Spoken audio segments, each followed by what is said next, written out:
बिस्मिल्लाहिर्रहमानिर्रहीम। अस्सलाम वालेकुम नाज़रीन, आप यूट्यूब चैनल देख रहे हैं। मैं इमरान खान हूँ। फ्लड्स की सूरत हाल क्या है और कितना नुकसान हुआ और उस पर हुकूमत क्या इकदाम कर रही है, इस पर हम बात करते हैं। लेकिन आर्मी चीफ से एक मुलाकात की सुहेल वड़ाइच ने।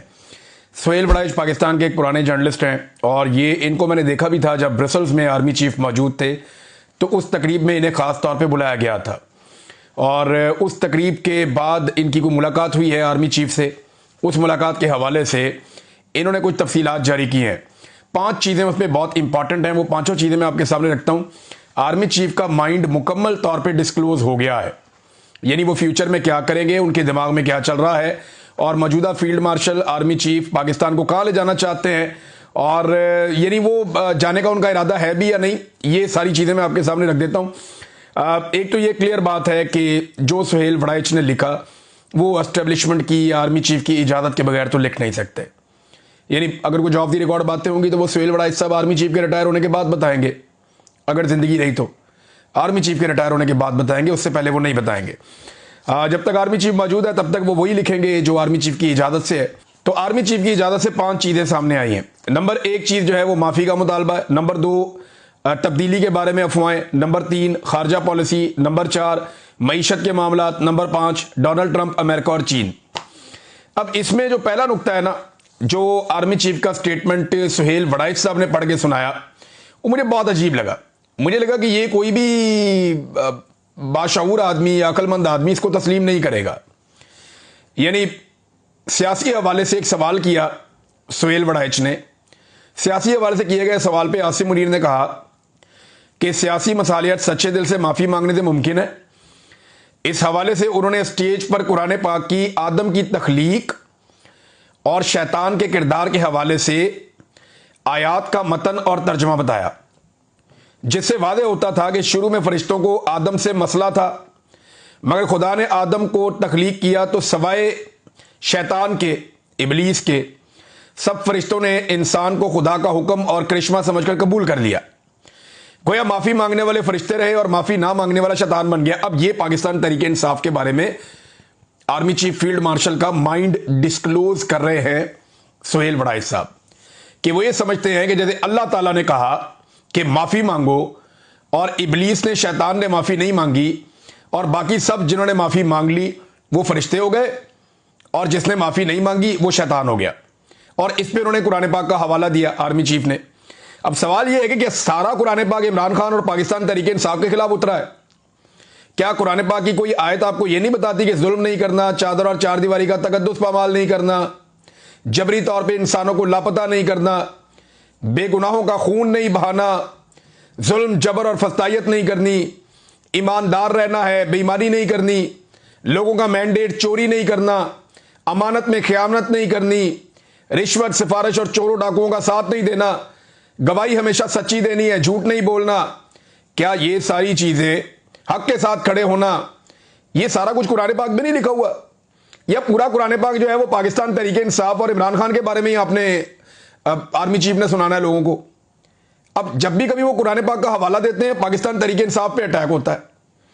अब ये आप गौर करें ना कि इमरान खान इसलिए शैतान है, इनके बकौल, सुहेल वड़ाइच के बकौल आर्मी चीफ कह रहे हैं कि उसने इबलीस की तरह माफी नहीं मांगी और मुराद रास या फैजुल हसन चौहान या अंदलीब अब्बास या फरूख हबीब या और बहुत सारे, परवेज खटक, महमूद खान, ये बहुत सारे बाकी लोग जो हैं जिन्होंने माफी मांग ली वो फरिश्ते बन गए और आप खुदा बन गए। वो तो अल्लाह ताला के कहने पर माफी मांगी थी। इस तरह तो हजरत इमाम हुसैन रज़ी अल्लाह ताला के सामने भी रास्ता रखा गया कि माफी मांगो, या सर नीचे झुकाओ, या तस्लीम करो, या पीछे हटो। तो उन्होंने कहा नहीं, सवाल ही पैदा नहीं होता, मैं यहां कंप्रोमाइज नहीं करूंगा। वो खड़े हो गए। तो दूसरी तरफ से ये मिसाल दी जा सकती है। तो यहां इस्लाम को, मजहब को, दीन को इसके बीच में यूं लेकर आना यह नामुनासिब है। इस वक्त ताकत आपके पास है, आप जो चाहे कर सकते हैं, लेकिन कुरान पाक को बीच में लाकर यह कहना कि एक सियासी जमात और उसके पैरोकार जो माफी नहीं मांग रहे वो शैतान है। अब मैं अगर कुछ सवालात पूछूं कि एक, चलें ये मान लें थोड़ी देर के लिए कि पाकिस्तान तरीके इंसाफ के लोगों ने गुस्से में आकर जब इमरान खान साहब को गैर कानूनी तौर पे गिरफ्तार करके घसीटा गया और मारा गया, तो तरीके इंसाफ के लोगों ने गुस्से में आकर कुछ फौजी मकामात के ऊपर अटैक कर दिया, कुछ पुतले तोड़ दिए, कुछ जगह पे आग लगा दी, कुछ तोड़ फोड़ कर दी, कुछ शीशे तोड़ दिए, कोई मोर चोरी करके ले गया, कोई इस तरह की हरकतें की उन्होंने। तो उस पर तो आप कह रहे हैं उन्हें माफी मांगनी पड़ेगी वरना वो शैतान बन जाएंगे, क्योंकि खुदा के कहने पे शैतान ने माफी नहीं मांगी थी। लेकिन क्या किसी डिक्टेटर ने आज तक माफी मांगी है इस मुल्क में मार्शल लॉ लगाने पर? क्या वो फरिश्ते हैं अभी भी? सवाल यह है कि मंशियात से लेकर क्लाशनकोफ तक और क्लाशनकोफ से लेकर खुद कुछ बम्बार तक मुल्क में कौन लेकर आया? यही डिक्टेटर्स लेकर आए। क्या किसी एक डिक्टेटर ने, जो मिलिट्री डिक्टेटर है, उसने माफी मांगी आज तक? आधा मुल्क तोड़ दिया, उसकी माफी मांगी आज तक? बदतरीन सरेंडर पाकिस्तान की नहीं दुनिया की तारीख में किया, 90,000 कैदी बना दिए, उसकी माफी मांगी आज तक किसी ने?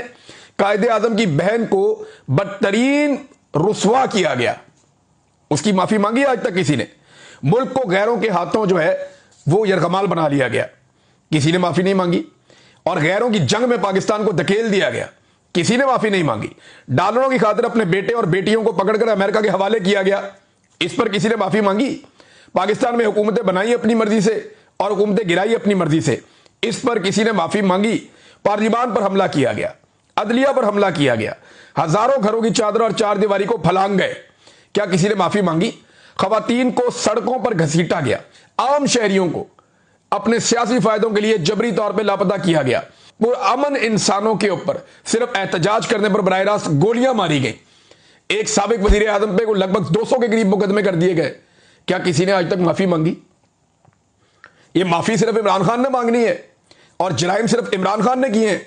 भाई जिस वक्त 9 मई हो रहा था उस वक्त इमरान खान साहब खुद हिरासत में थे और उन्हें फौज के इदारे रेंजर्स ने गिरफ्तार किया था गैर कानूनी तौर पे, जिसे सुप्रीम कोर्ट ऑफ पाकिस्तान ने उस गिरफ्तारी को गैर कानूनी और गैर आईनी करार दिया था।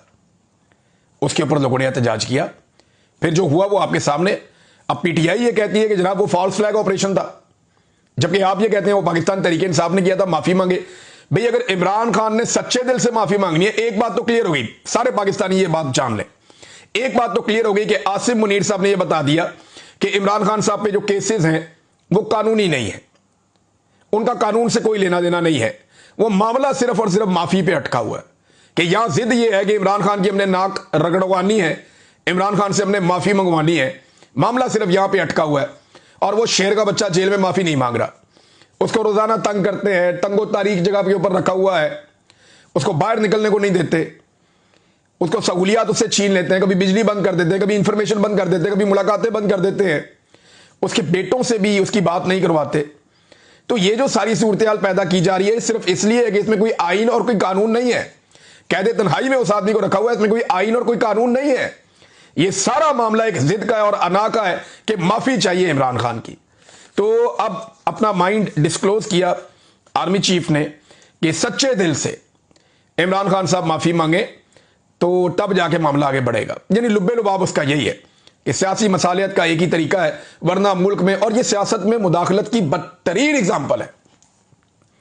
आज के बाद अगर DGISPR कहे या कोई और कहे कि फौज का सियासत में कोई ताल्लुक नहीं है, तो कम से कम army chief field marshal Asim Munir साहब का तो बदतरीन ताल्लुक सियासत के साथ है। यह साबित किया किसने?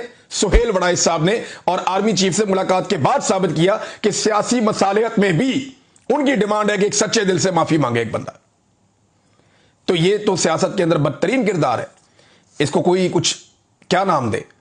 अच्छा, एक और उन्होंने कहा जी कि तब्दीली के बारे में जो अफवाहें फैलाई जा रही है, ये तब्दीली क्या है, इस बारे में कुछ लोग कहते हैं कि आर्मी चीफ को जनाब कोई बना दिया जाएगा सदर पाकिस्तान, कोई कहते हैं जी शायद आर्मी चीफ रिटायर हो जाएंगे तो नया आर्मी चीफ आ जाएगा, तो अलग अलग चीजें। लेकिन उन्होंने कहा तब्दीली के बारे में जो अफवाहें आ रही हैं, हुकूमत और मुक्तदरा, मुक्तदरा का मतलब है एस्टेब्लिशमेंट, हुकूमत और एस्टेब्लिशमेंट दोनों के मुखालिफिन फैला रहे हैं कि जनाब तब्दीली की कोई अफवाहें हैं। देखिए ये तो क्लियर है कि आर्मी चीफ ने एक्सटेंशन लेनी है और मौजूदा निज़ाम इस कदर बूट पॉलिश कर रहा है कि अगर नवाज शरीफ ने अपने पैरों पे खड़े होने का फैसला ना किया तो ये एक्सटेंशन तो उन्हें देनी पड़ जाएगी। और इसका बंदोबस्त 1 साल पहले ही हो गया था, 3 साल की मुद्दत को 5 साल करने के बाद। खारजा पॉलिसी पे भी आर्मी चीफ ने बात की। अच्छा, ये भी वो डोमेन है जिसके अंदर उनका कोई इख्तियार ही नहीं है, ना आइन इसकी इजाजत देता है, ना कानून इसकी इजाजत देता है कि एक आर्मी चीफ सियासी मामलात में मुदाखलत करे। तो ऊपर जितना मैंने आपको बताया वो सारी सियासी मामलात में मुदाखलत है। और अब जो है वो तब्दीली के बारे में, यानी इनका क्या काम है इन चीजों से? इनका काम दिफा के साथ है। फिर खारजा पॉलिसी। अब खारजा पॉलिसी में हमारे आर्मी चीफ का क्या रोल है? वजीर खारजा मौजूद हैं, वजीर आजम मौजूद हैं, वो खारजा पॉलिसी चला लेंगे, लेकिन आर्मी चीफ जो है हमारे हमेशा से वो खारजा पॉलिसीज के अंदर भी मुदाखलत करते हैं जो नामुनासिब है। अब वो ये कह रहे हैं कि हम एक दोस्त की खातिर दूसरे को नाराज नहीं करेंगे। अमेरिका और चाइना से ताल्लुकात को बैलेंस करने के हवाले से ना वो इसके एक्सपर्ट है, ना उनकी इसके अंदर जिम्मेदारी है, ना उन्हें ये करना चाहिए। लेकिन पाकिस्तान में एक रवायत बन गई है कि पाकिस्तान की मिलिट्री एस्टेब्लिशमेंट ही ये सारे काम करती है। बहरहाल ये भी उन्होंने किया और साथ ही उन्होंने इसको भी ओन कर लिया कि डोनाल्ड ट्रंप को जो अमन का नोबेल प्राइज देने के लिए नामजद किया गया है, इस फैसले को उन्होंने ओन किया आर्मी चीफ ने। लेकिन ये मैं पहले भी आपको बता रहा था कि जब डोनाल्ड ट्रंप से मुलाकात हुई फील्ड मार्शल की, तो उसके बाद फौरी तौर पे ये कदम उठाया गया था और फौरन हुकूमत को ये हुक्म जारी किया गया, कैबिनेट ने फौरी अप्रूवल दी और सबसे पहले पाकिस्तान ने डोनाल्ड ट्रंप को अमन के नोबेल इनाम के लिए नामजद किया। तो आर्मी चीफ ने इसको ओन कर लिया कि जी ठीक है, ये उन्हीं का डिसीजन है और उन्होंने कहा कि डोनाल्ड ट्रंप की अमन की ख्वाहिश जेन्युइन है। अच्छा, मईशत के हवाले से जिससे कोई दूर दूर तक ताल्लुक नहीं है, कोई लेना देना नहीं है आर्मी चीफ का, लेकिन मईशत के हवाले से भी उनके पास पूरा एक रोड मैप है। वो कह रहे जी, जनरल आसिम मुनीर ने हिसाब किताब लगाकर बताया कि अगले साल से रेकोडेक्स से हर साल $2 अरब का खालिस मुनाफा होगा जो हर साल बढ़ता जाएगा। उन्होंने बताया कि पाकिस्तान के पास नायाब जमीनी खजाना है, इस खजाने से पाकिस्तान का कर्जा भी उतर जाएगा। फील्ड मार्शल से पहली मुलाकात, मुआशी बहरान के हल के हवाले से जनरल आसिम मुनीर के पास पूरा रोड मैप था जिसमें 5 और 10 साल के अंदर पाकिस्तान को दुनिया के तरक्की याफ्ता ममालिक की सफ में खड़ा करने की मनसूबाबंदी थी। आपके पास क्यों है रोड मैप मईशत का? आपके पास रोड मैप होना चाहिए कश्मीर कैसे आजाद करवाना है। आपके पास रोड मैप होना चाहिए कि भारत से जो वो डैम बना बना के पाकिस्तान का पानी रोकता जा रहा है, वो अपना पानी भारत से कैसे छुड़वाना है। आपके पास ये रोड मैप होना चाहिए कि पाकिस्तान को दहशतगर्दों से कैसे बचाना है। अफगानिस्तान और पाकिस्तान के बॉर्डर पे जो दहशतगर्द हर दफा इधर घुसाते हैं बार बार, उनको वहां पे कैसे रोकना है।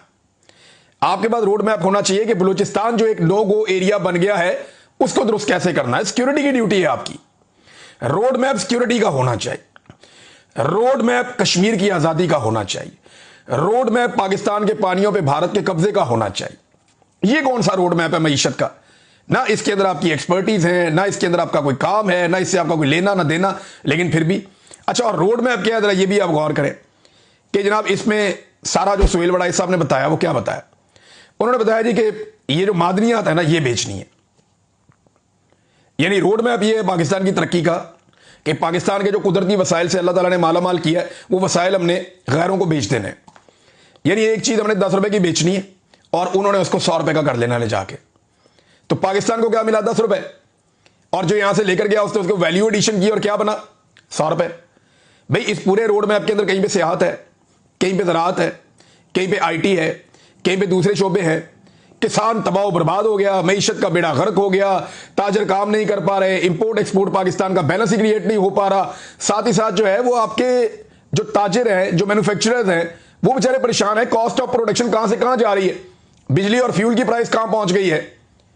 तो रोड मैप तो इन चीजों का होना चाहिए था, अगर होना चाहिए था तो। अव्वल तो काम ही नहीं है ये चीजें दुरुस्त करनी। घर का सामान बेचकर या अपने घर का जेवर बेचकर, ये जेवर है ना पाकिस्तान का जो अल्लाह ताला ने दिया हुआ है, ये वक्त आने पे हमारे काम आएगा। तो ये और कैसे काम आएगा? देखिए, इसके दो तरह आप काम ले सकते हैं। या तो ये मादनियात आप पौने पौने बेच दें, या आप पाकिस्तान को आहिस्ता आहिस्ता अपने पैरों पे खड़ा करें, पाकिस्तान के अंदर इंडस्ट्री लगाएं, इस मादनियात को पाकिस्तान की इंडस्ट्री इस्तेमाल करे। ये जो 10 रुपए वाली चीज है, इसको पाकिस्तान 1000 रुपए की करके बेच सकता है। फ्यूचर का सारा फ्यूल है ये जो रेयर अर्थ मिनरल्स है, इसके पीछे दुनिया पागल है। अगर दुनिया इससे बेशुमार पैसा बना सकती है तो पाकिस्तान क्यों नहीं बना सकता? हमने जरूर ओने पोने इसको रॉ मटेरियल के तौर पे बेचना है। हमें इंतजार करना चाहिए उस वक्त का और इन असासों को संभाल के रखना चाहिए, पाकिस्तान की मईशत को ऊपर उठाना चाहिए। हाँ ठीक है, जरूरत के तहत आप कुछ चीजें बेच सकते हैं कि फिलहाल हमें इसमें से निकलना है, हम इतना बेच लेते हैं, लेकिन एक बड़ा हिस्सा हम सेफ रखेंगे। लेकिन मुझे उसकी कोई उम्मीद नजर नहीं आ रही। भारत मईशत का भी एक रोड मैप है आर्मी चीफ के पास। और ये जनाब सुहेल वड़ाई साहब ने पूरी कहानी सुना दी। अब सुहेल वड़ाई साहब ने पूरी कहानी सुनाई ना, आर्मी चीफ ने बड़ी लंबी चौड़ी बातें की हैं। इसके अंदर एक बंदे ने तारीफ की आर्मी चीफ की तरफ, वो भी मैं बता दूं। उसने कहा जी, सदियों बाद कोई ऐसा मौका आया यानी इसमें उनके हाथों को चूमा एक शख्स ने ओवरसीज ने, और झुक कर चूमा, ये भी सोहेल वड़ाइच साहब ने बताया। उन्होंने कहा कई एक ने सदियों के बाद मुसलमान मुल्क की काफिर मुल्क पर फतह पर उन्हें खराज तहसीन पेश किया। सदियों के बाद भाई, ये हम यौम दिफा पाकिस्तान क्यों मनाते हैं? ये तो 1965 का एक दिन हम मना रहे होते हैं हर साल कि यौम दिफा पाकिस्तान है, पाकिस्तान ने भारत को शिकस्त दी थी। तो वो जो फतह के दावे थे सारे झूठे थे, जो अब सोहेल वड़ाइच साहब ने इसको फतह करार दे दिया। और पहले सदियों पहले कोई मुसलमान मुल्क किसी काफिर मुल्क से कोई नहीं जीता। भाई ये अजीब कहानी उन्होंने सुना दी सोहेल वड़ाइच साहब ने। अभी 4 साल पहले आज़रबाईजान ने, जैसे पाकिस्तान के और इंडिया के बीच में एक कश्मीर का इशू है ना बहुत पुराना, इसी तरह आज़रबाईजान और आर्मीनिया जो एक गैर मुस्लिम मुल्क है, आज़रबाईजान एक मुस्लिम मुल्क है, इन दोनों के बीच में भी एक इशू था कश्मीर तरह का जिसे कहते थे काराबाग। तो आज़रबाईजान ने अभी 4 साल पहले छीन लिया वो पूरा सूबा और अपने मुल्क का उसे हिस्सा बना लिया। तो वो मुसलमान मुल्क नहीं है, उसको वो फतह नहीं मिली। तो ये तारीख से नाबल्द लोग हैं, इन्हें बिल्कुल नहीं पता, अभी रीसेंट हिस्ट्री नहीं पता कि अभी अभी एक फतह हुई है और अभी अभी जो है वो एक मुसलमान मुल्क ने एक बहुत बड़ा इलाका खाली करवाया है। पाकिस्तान की रिस्पॉन्सिबिलिटी तो अभी बाकी है, पाकिस्तान ने कश्मीर को आज़ाद करवाना है, जिसके लिए फौज ने बड़े दावे कर रखे हैं, पाकिस्तानी फौज ने, और हमेशा से हमने ये दावे सुने। अब जरा इन सारी चीजों का जवाब कायदे आज़म मोहम्मद अली जिन्ना के एक जुमले में। कायदे आज़म मोहम्मद अली जिन्ना ने फरमाया था, और ये एयर मार्शल असगर खान ने अपनी किताब में एक वाक़े का जिक्र किया, जिसके मुताबिक 14 अगस्त 1947 को एक इस्तकबालिया के दौरान एक फौजी ऑफिसर कर्नल अकबर खान ने कायदे आज़म से कहा कि बरतानवी अफसरों की बजाय मुसलमान अफसरों को तरक्की देकर कलीदी ओहदों पर फाइज किया जाए। पहले दिन से ही काम चक दिया था इन्होंने। ये कर्नल अकबर खान ने मशवरा दिया कायदे आज़म को। तो कायदे आज़म ने इस ऑफिसर को मुखातिब होते हुए कहा कि मत भूलो कि तुम रियासत के मुलाजिम हो, तुम पॉलिसी नहीं बनाते, हम अवाम के नुमाइंदे फैसला करते हैं कि मुल्क को कैसे चलाना है। तुम्हारा काम सिर्फ अपने सिविल हाकिमों के फैसलों पर अमल करना है। कायदे आज़म ने पाकिस्तान डिफेंस काउंसिल की मंजूरी दी, जिसका एक इजलास 5 सितंबर 1947 को हुआ। इस इजलास में पाक फौज की अंदरूनी और बैरूनी जिम्मेदारियों की मंजूरी दी गई। ये ना बड़ा क्लियरली कायदे आज़म ने कह दिया। मैं दोबारा पढ़ के सुनाता हूं कि फील्ड मार्शल के सारी बातों का जवाब इसके अंदर कायदे आज़म के एक जुमले के अंदर है। सोहेल वड़ाइच के सारे कॉलम का जवाब कायदे आज़म के एक जुमले के अंदर है। उन्होंने कहा कि मत भूलो कि तुम रियासत के मुलाजिम हो, तुम पॉलिसी नहीं बनाते, हम अवाम के नुमाइंदे फैसला करते हैं कि मुल्क को कैसे चलाना है। तुम्हारा काम सिर्फ अपने सिविल हाकिमों के फैसलों पर अमल दरामद करना है। यहां जो इलेक्शन जीता है, जिसे अवाम ने मुंतखब किया है, उसको जेल के अंदर बंद किया हुआ है, और जिन्हें अवाम ने रिजेक्ट किया है उनको फार्म 47 पे लाकर बैठाया गया है, और फिर भी उनकी कोई बात नहीं सुनी जा रही। वो बेचारे मुलाजमों की तरह दिन रात बूट पॉलिश कर रहे हैं और कुछ नहीं कर रहे। ये नादरीन हालात है यहां पे। अब नादरीन आ जाए, जो फ्लड्स की सूरत हाल है इस वक्त, वो मैं आपके साथ शेयर कर देता हूं। लेकिन उससे पहले एक और बहुत बड़ी खुशखबरी है, ये आपके साथ शेयर ना की तो ज्यादती हो जाएगी। एक और कोट अद्दू पावर कंपनी है, और ये बड़ी कंपनी है। एक lieutenant general retired Mohammad Saeed को नया चेयरमैन इसका अपॉइंट कर दिया गया है। तो एक और रिटायर फौजी ऑफिसर बरसरे रोजगार हो गए। अल्लाह ताला इनके रोजगार में, अल्लाह ताला इनकी आमदन में बरकत अता फरमाए। और हमें एक ही दफ़ा लिस्ट हासिल करनी चाहिए कि कितने हमारे जिंदा जर्नल ऐसे हैं जो रिटायर हैं और उनके पास कोई रोजगार नहीं है, ताकि कौम एक ही मरतबा उन सब के रोजगार का बंदोबस्त करे। और इन तमाम को रोजगार के ऊपर रहना चाहिए। पाकिस्तान के अंदर बेरोजगारी की शरह लगातार बढ़ती चली जा रही है, और कई गुना बेरोजगारी में गुज़िश्ता 3 सालों में इजाफा हुआ है। लेकिन कई गुना रिटायर्ड जर्नलों को तमाम महकमों के ऊपर लाकर बैठा दिया गया है, और अब तो पहली मरतबा ऐसा हो रहा है कि सर्विंग जर्नल्स भी महकमों के ऊपर बैठाए जा रहे हैं। तो ये नादरीन सूरत हाल है। तो मैं मुबारकबाद पेश करता हूं lieutenant general retired Mohammad Saeed को कि उन्हें नया चेयरमैन अपॉइंट किया गया कोट अद्दू पावर कंपनी का। और बाकी जो लोग हैं उनके लिए मैं दुआ करता हूं कि जितने भी हमारे रिटायर्ड जर्नल हैं उन सबको जल्द अज जल्द कोई ना कोई नौकरी मिल जाए। नादरीन, सैलाब की सूरत हाल बड़ी खौफनाक है। जो मनाजिर मैंने देखे वो इंतहाई हौलनाक है। क्लाउड बर्स्ट हुआ है, और ये क्लाइमेट चेंज है। जो मकबूजा कश्मीर है वहाँ पे भी एक इंसिडेंट ऐसा रिपोर्ट हुआ, बड़ा अफसोसनाक और बड़ा खौफनाक वाक़या है। जितनी दरियाओं के किनारों पे प्रॉपर्टीज़ बनी हुई हैं, मैंने उनको बहते हुए देखा है। पूरी बिल्डिंग, पूरे घर जो हैं, 3-3 मंजिला घर, वो एक झटके में पानी लेकर जा रहा है। चंद लम्हों में वो नज़र ही नहीं आते, बिल्कुल सफाचट हो जाता है। बाकायदा पत्थरों का सैलाब आता हुआ देखा, बहुत बड़े पैमाने पे पत्थर पानी के साथ बहते हुए आ रहे हैं, बड़े बड़े पत्थर जिन्हें आप हिला भी नहीं सकते। तो ये एक खौफनाक सैलाब है और ये जो मनाजिर हैं सैलाब के, ये इंतहाई हौलनाक है। अल्लाह ताला पाकिस्तानियों को महफूज रखे। जो लोग जाँ बहक हुए हैं उनकी तादाद बढ़ती चली जा रही है और जो नया डाटा आ रहा है वो बड़ा खौफनाक है और इसमें बच्चे भी हैं, ख़वातीन भी हैं, नौजवान भी हैं, तो मर्द हजरात भी हैं, ख़वातीन भी हैं। तो ये बहुत बड़ा नुकसान है। और पाकिस्तान की गवर्नमेंट ने, पाकिस्तान की फ़ौज ने और पाकिस्तान की जो मुख्तलिफ सूबाई हुकूमतें हैं उन्होंने इस हवाले से अपने इक़दाम शुरू किए हैं। खैबर पख्तूनख्वा की हुकूमत को सबसे ज़्यादा विजिलेंट रहना होगा। अवामी नुमाइंदगान सैलाब ज़दा इलाकों में लौट गए हैं, वहाँ पहुँच गए हैं। बैरिस्टर घोर के इलाके में सैलाब आया, बड़ा खौफनाक, वो भी वहाँ पे मौजूद हैं।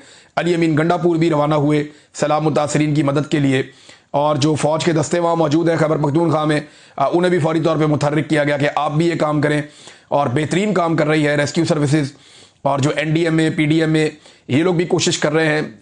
बहुत कम वसाइल के बावजूद जोर लगा रहे हैं कि कुछ ना कुछ करके किसी तरह भी जो सैलाब मुतासरीन हैं उनको रेस्क्यू किया जाए। अभी मेरे ख्याल में उन्हें आने वाले दिनों में खैमों की ज़रूरत होगी, उन्हें खुराक की ज़रूरत होगी, खाने पीने की चीज़ों की। और फिर जब बहाली का काम शुरू होगा, असल काम तब होता है। ये घर टूट गए हैं, बह गए हैं और ये सैकड़ों मकानात हैं, इनकी दोबारा तामीर के लिए फ़ंड्स चाहिए होंगे, पैसा चाहिए होगा और इन लोगों को मदद देनी होगी और इनकी तामीर दोबारा करने के लिए हुकूमत खैबर पख्तूनख्वा को और हुकूमत पाकिस्तान को बड़े फंड्स जारी करने पड़ेंगे और उन फंड्स को मकामी नुमाइंदगान के ज़रिए से सही तरीके से खर्च किया जाए। क्योंकि देखें, अरबों रुपया आया था जो सिंध में खर्च किया जाना था 2022 के सैलाब के बाद। आज 3 साल गुजर गए हैं। एक अगर 2 कनाल का भी घर आप बनाए ना, बड़ा घर, तो 8 माह में 10 माह में आपका बन जाता है पाकिस्तान में। लेकिन 3 साल हो गए, आज तक वहां गरीबों के घर नहीं बन सके दोबारा। लोग अपनी मदद आपके तहत घर बना रहे हैं। जो सरकार के पास पैसा आया वो कहां खर्च हो गया आज तक किसी को पता ही नहीं है। वो गरीब लोगों के नाम पे इकट्ठा किया हुआ पैसा था, बाहर से भी फंड्स आए थे और वो सारे फंड अल्ले तल्लों में और इधर उधर इन्होंने उड़ा दिए और पता नहीं किसकी जेब में गया पैसा। गरीब आदमी को तो कुछ नहीं मिला। अब यहां पे एक पूरा चेक एंड बैलेंस होना चाहिए।